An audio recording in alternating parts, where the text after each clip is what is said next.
everything you want, but you can't have. Number one regret, no taybacks. The hole in your chest, that's payback. Payback, yeah, you better take that. You could call me selfish and critical, I could take the blame. Just like I could take a match and send it up in flames. Don't say I didn't warn ya, this might hurt, but that's just karma. Better take that.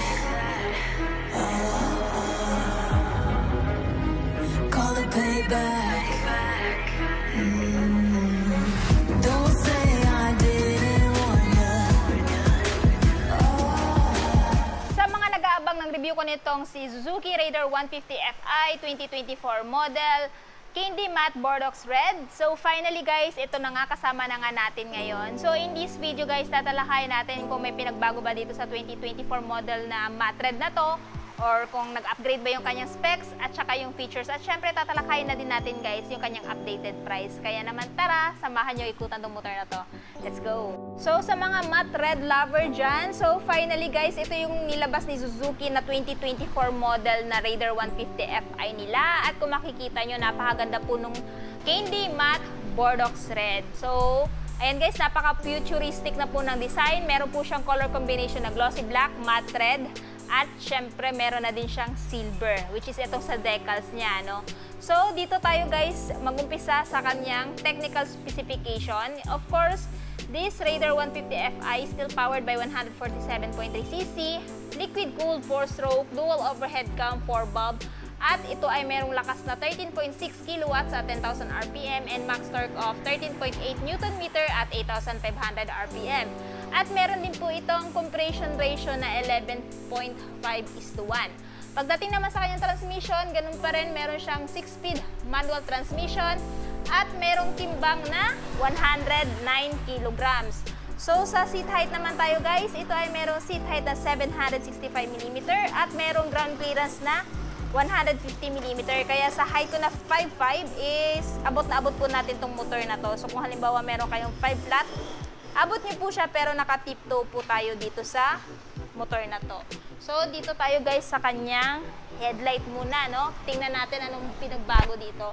Actually, same pa rin naman, gaya ng dati, naka-LED pa rin naman yung headlight niya. Turn signal is naka-bulb type pa rin.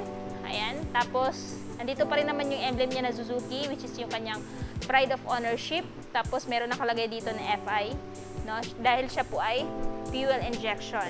Suspension ginamit sa front is telescopic pa rin naman, wala pa rin pinagbago, with single disc, wavy disc brake, dual pad piston brake caliper, at sa gulong naman, tubeless pa rin at IRC yung brand. Front tire size guys is 70 by 90 by 17, at yung kulay ng mugs guys ay, ayun, matte black pa rin. Ganun pa rin kagaya ng dati. Pagdating dito sa side, ito po yung itsura ng side niya guys. Napakaganda po ng kulay ng decals niya, no? So, ayan, yung kanyang RUG Edition decals. So, napakahaba po ng decals niya guys hanggang dun sa dulo, no? So, dito yung silver na Suzuki, which is yung silver na kulay niya.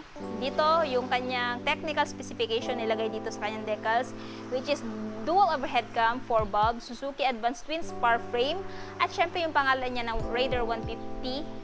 Ayan, at yung kanyang transmission nandito din. Pagdating dito, ayan yung liquid cooled niya. So, meaning pag halimbawa, ilo-long ride nyo na to guys, hindi to basta-basta mag-overheat.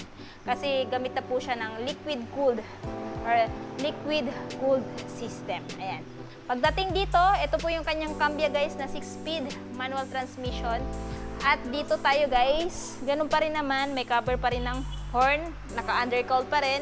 Pamprotect pa yan sa engine para hindi madaling matamaan ng bato-bato. No? So, ayan guys, side mirror, ganun pa rin naman, same pa rin ang dati, typical dahon type. Ayan. So, mas visible yung nakasunuran mo, no? Dahil malaki po yung side mirror niya.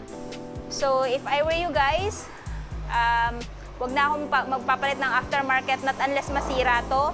Pero kung interested kayo magpalit ng side mirror guys, I highly recommend Street King side mirror. Ilalagay ko po yung link sa description box or sa comment section para po if ever for your reference is makahanap po kayo ng magandang side mirror para sa motor nyo.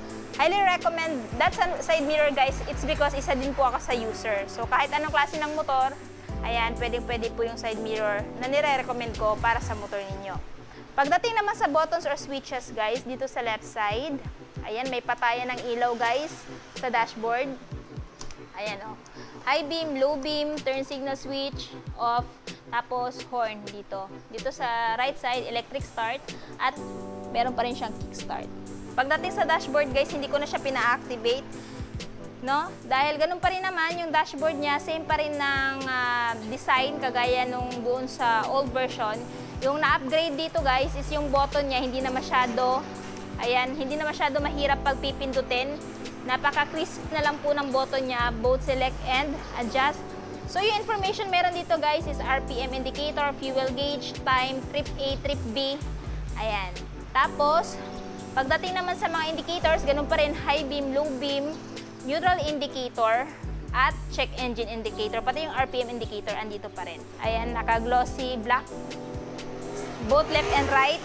And yung kinaganda dito guys, hindi pa rin tinanggal yung packet dito, no? Na kung saan pwede mo paglagyan ng mga gamit mo, papers ng motor, wallet, pwede dyan. Tapos may manual guys, basahin mo yan kung gusto mo pang malaman ko ano yung information ng motor na to. Pagdating sa seat guys, ganun pa rin naman, hindi siya ganun ka-generous. Kasi nga po siya po ay, ayan, underbone type motorcycle. Kaya ganyan po kanipis yung seat niya. So nag-complement po talaga sa kanyang body design. No? Naka one-tone din. At hindi na din dulasin. So kahit anong klaseng pantalon nyo guys, hindi na po dudulas dito sa, ayan, cover ng motor na to. Pagdating naman po sa bukasan, dito sa underseat, ito po, ayan. Tapos, dito mo ma-check kung may compartment ba to o wala. Ayan.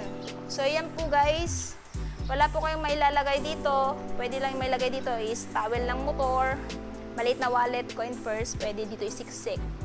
Ayan. So, wala po kayong mailalagay dito. Isang t-shirt siguro pwede. Tapos, yung capacity ng fuel tank is 4 liters. Average is, sabi doon sa website is 50 km per liter. Pero it may vary pa rin guys sa throttle habit ng driver. So, kung kaskasero ka, hindi mo pa rin yan maaabot. Pero kung takong pogi ka lang, malamang sa malamang dahil nga FI na to. So, dito tayo. Ayan, ginamitan siya guys ng monoshock swing arm suspension. Same pa rin ng dati, walang pinagbago. Tire size sa likod is 80 by 90 by 17 IRC tubeless. So kung mapako to guys, hindi basta-basta magpa-flat, no? Braking system is single disc with single pot piston brake caliper. Ayan. Tapos dito, ganun pa rin, napakalinis ng design. Kung lilinisan nyo to guys, hindi na kayo mamumroblema kung saan kayo dudukot kasi napakalinis po ng underneath niya dito. Ayan. Dito naman sa tail light, ganun pa rin, sharp tail light, bulb type pa rin, yung brake light at saka yung turn signal light. Tapos may ilaw ng plaka dito, ayan, tapos may plate holder dito. Pagdating dito sa tambucho, ganun pa rin guys, walang pinagbago, same pa rin ang design, may heat guard para hindi mapaso yung angkas mo or ikaw. Ayan, pati dito, silver pa rin. Tapos, yung foot peg ng angkas, ayan, pwede mo pa rin siyang i-fold. Actually, wala namang pinagbago, no? Yung decals at saka color lang. Pati yung napansin ko is yung button doon sa may dashboard. Malambot na siya, hindi kumpara dati. Tapos sa side view, guys, ito po yung itsura niya. Ayan. O, diba? Talagang mas maganda po yung design ngayon ni Raider 150 Fi kasi napaka-modern at saka futuristic na din po yung design niya. So, kung interested po kayo dito sa bagong Suzuki Raider 150 Fi, ang presyo po nito ngayon guys ay nagkakahalaga ng, ayan, 120,467 kung spot cash. Pero kung gusto nyo ng hulugan, yung down payment naman po niya is 4,000 at monthly sa 3 years na 5,754 at rebates na 200.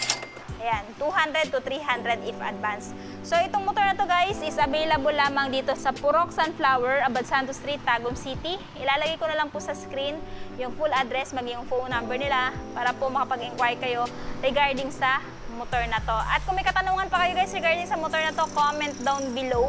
At kung ano pa yung motor na next na gusto nyo mapanood sa vlog ko, i-comment nyo na din sa baba. So yun guys, hanggang dito na muna tayo. Ride safe and peace out!